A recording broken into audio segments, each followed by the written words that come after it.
Elon Musk has told us about electricity shortage coming because of data centers.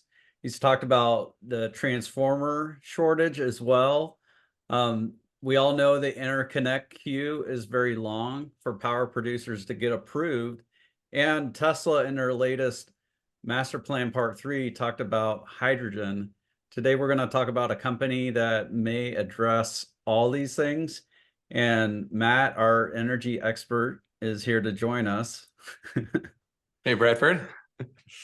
So Matt has quite a background in energy and has worked in with a company that does power production. He's been up in wind turbines and done the financial forecasting for those. Um, let's talk a little bit about Bloom, a company you were actually short for some time. Why were you short True. Bloom Energy?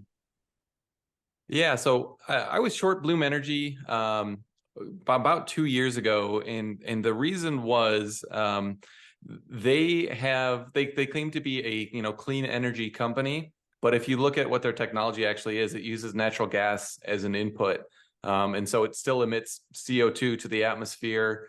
And essentially, what they were selling is like a glorified Generac generator in my mind.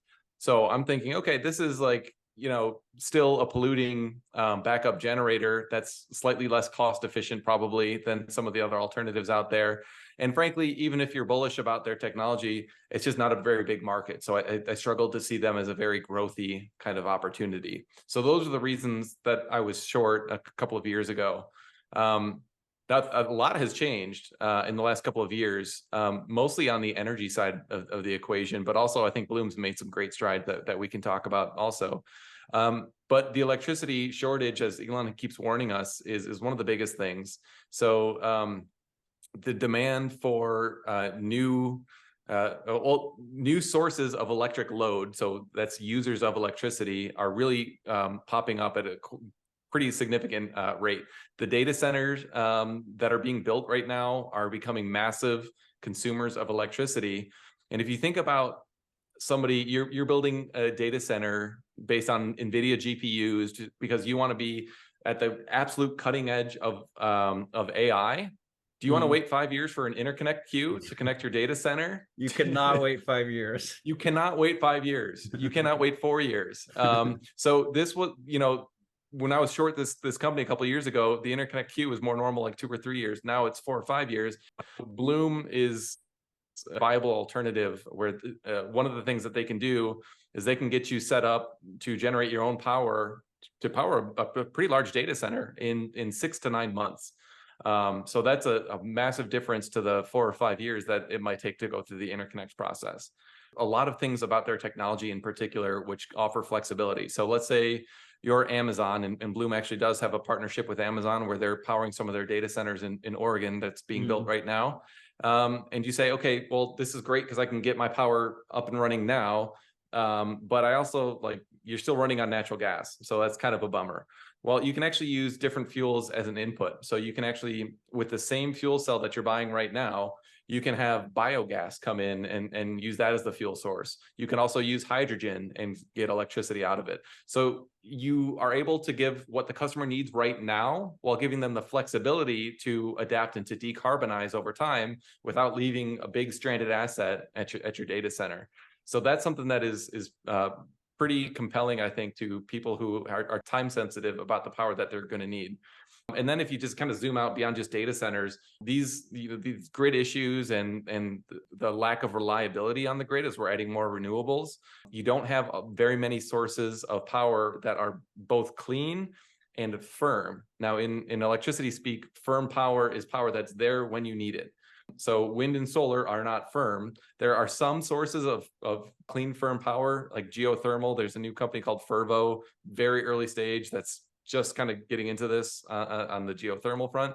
But for the most part, you can either be clean or firm, but you can't really be both. What Bloom is able to do is to give you that flexibility to have clean power when you need it, and you can change the fuel source like we spoke about. The other thing that could be an interesting development down the road is they essentially emit a relatively pure stream of CO2 out the back end. So that could potentially be a source of both credits, and if you can find a way to sequester that. Bloom's like CO2 stream essentially could be a lot easier to sequester than if you were to run a normal natural gas combustion turbine, for example, where you're actually combusting the natural gas rather than simply running it through their fuel cell. So there's a lot of benefits to that, a lot of flexibility with the platform that makes me extremely bullish about the opportunity in the next couple of years, as I think a lot of these challenges and bottlenecks are going to be facing the electricity sector, and in particular users of electricity who need the power now and can't be encumbered by, oh shoot, it takes you 4 years to get a transformer now, used to be a year and a half.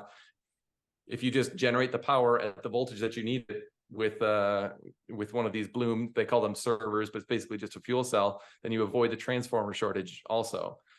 So there's just a variety of problems that we think Bloom's technology is sort of like a Swiss Army knife that to solve 2 or 3 or 4 of these problems, and depending on which ones you as a consumer are dealing with right now, they'll be able to solve them at a pretty cost-effective rate too. That's the other thing we haven't touched on is it's not like you're paying a massive premium for their technology relative to what you'd get from your local utility. PPAs that you can get actually from Bloom are pretty comparable to your normal commercial and industrial delivered power rates. Or you can simply buy the equipment and essentially self-generate, and all you're paying is the natural gas or the biogas input cost.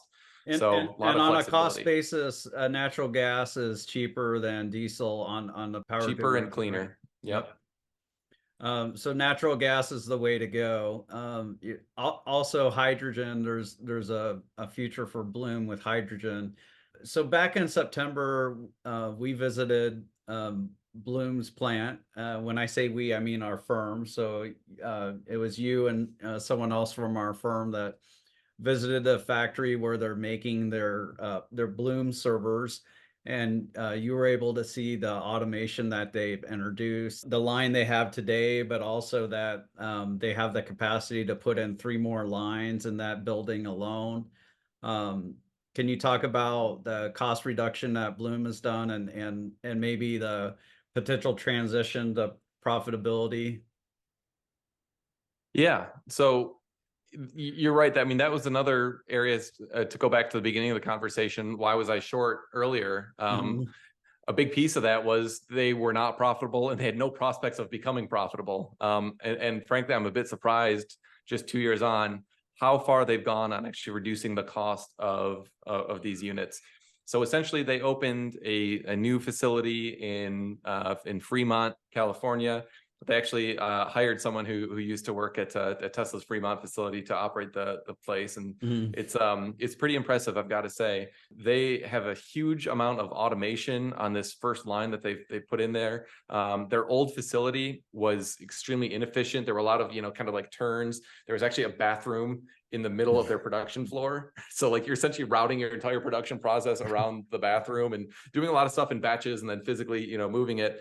Whereas here it's a long building where it's essentially you're starting the process with painting these wafers that are essentially about this big, and then you end up just stacking a bunch of them about 3 or 4 feet high, and the fuel essentially kind of runs through those. So they've automated the process of painting these on. I mean, it looks much more like a silicon kind of manufacturing facility for chips than it does any sort of electrical facility that I've been to. I mean, I've toured a lot of power plants, a lot of plants that make electrical equipment, and their facility is extremely impressive. Just the amount of automation that they're doing. We were talking with the people on the floor about how, yeah, just last week we put this new piece in, which is going to save us this step, and then 2 weeks down the road, we think we can do this, and then eventually, once we get this line up and running, we've got room for 2 more, then 3 more, right next to this. So you've got a lot of room for them to grow their volumes in there, and also a lot of room to continue to reduce costs.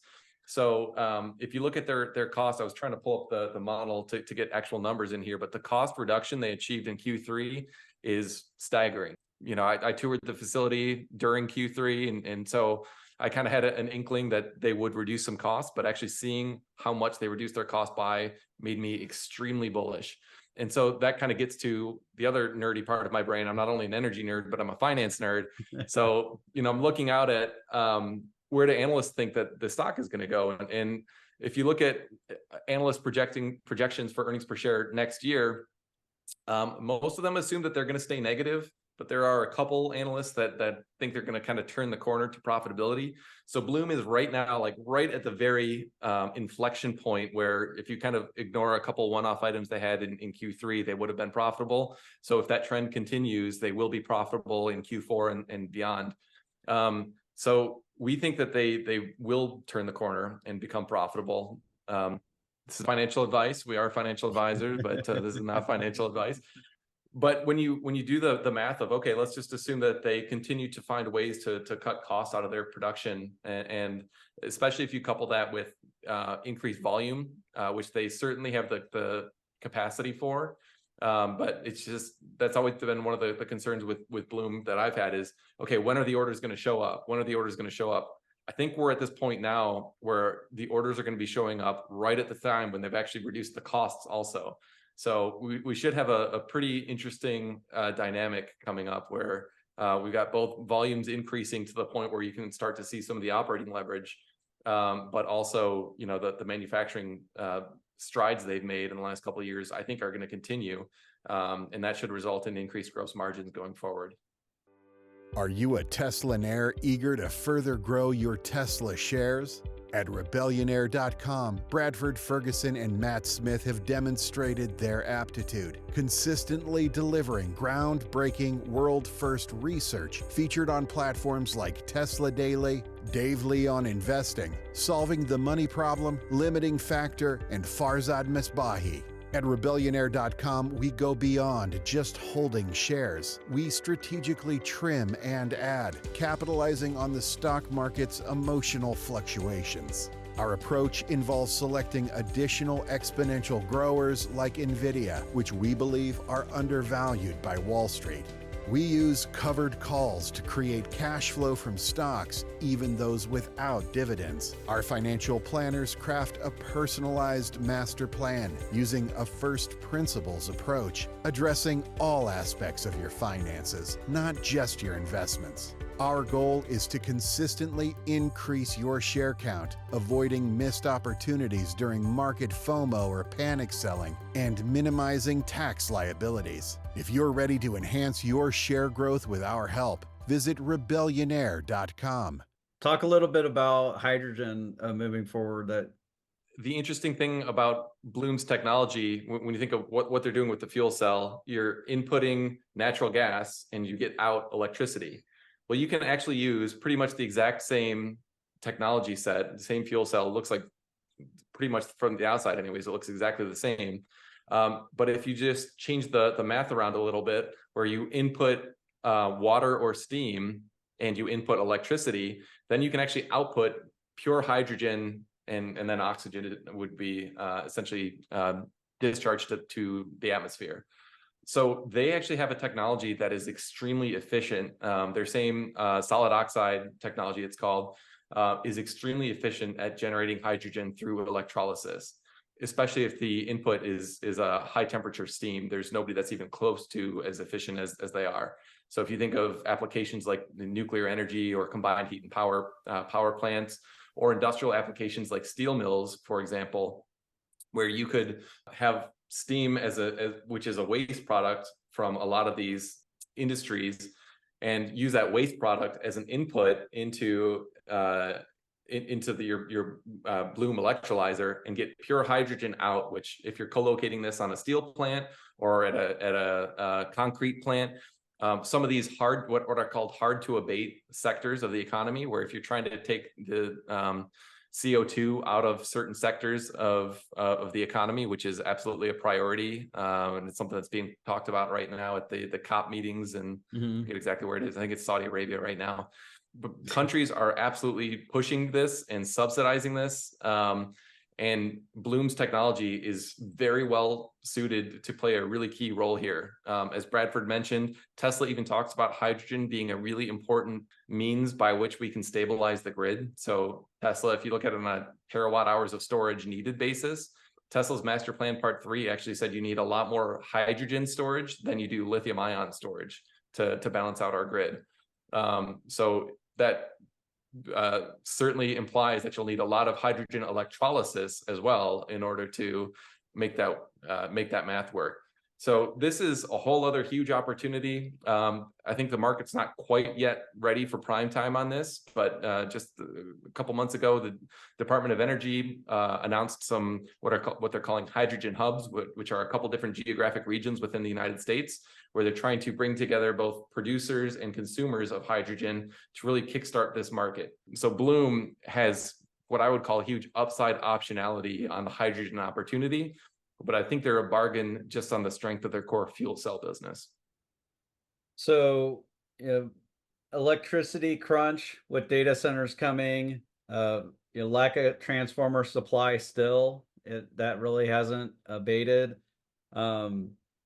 We got lowering costs over time with Bloom, and potential hydrogen play in the future.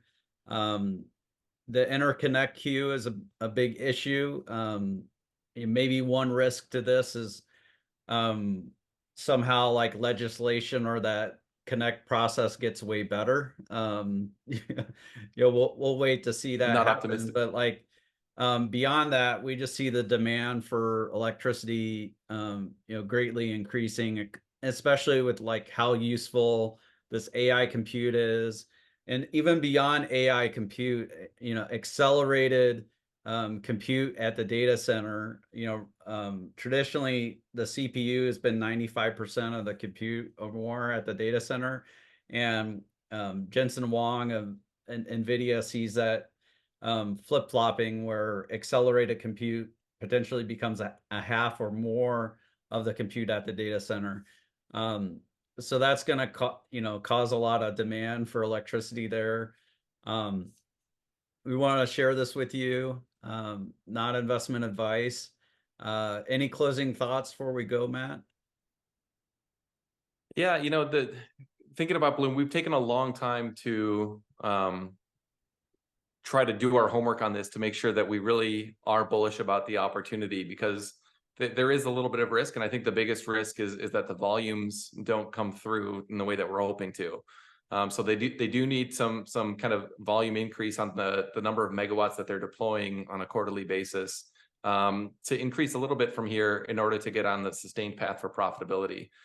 So we were really thinking through this. We tried to cut it both top down and bottom up to make sure that we really do think that the quantities will be there to make Bloom a growth story again.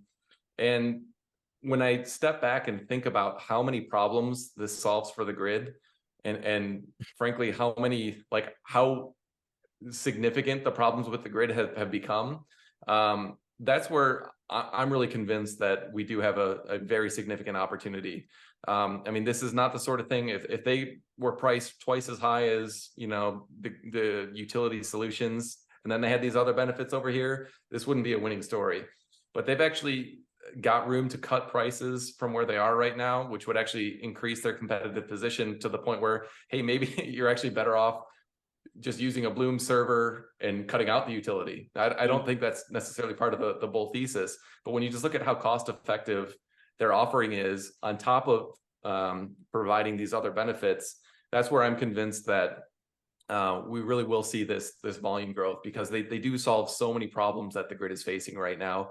And if you're just a consumer of electricity, you're going to be viewed as a problem solver if you implement Bloom for the first time, instead of just saying, well, sorry, boss, we couldn't build the data center, so we're going to lose the AI race because the interconnect queue is so long, or PG&E was giving me a hard time. There was one of the utilities in Virginia actually said they're not going to allow any new interconnected data centers until 2026, just because they don't have the supply to meet that.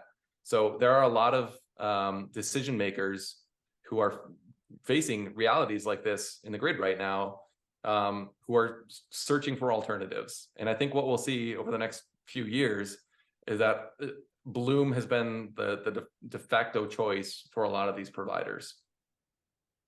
Awesome. Well, I think this is a great find, Matt, and we'll end it there.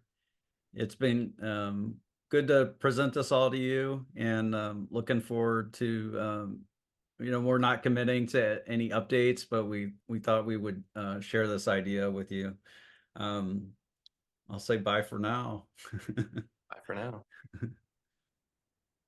A complete list of all recommendations will be provided if requested for the preceding period of not less than 1 year. It should not be assumed that recommendations made in the future will be profitable or will equal the performance of the securities in this list.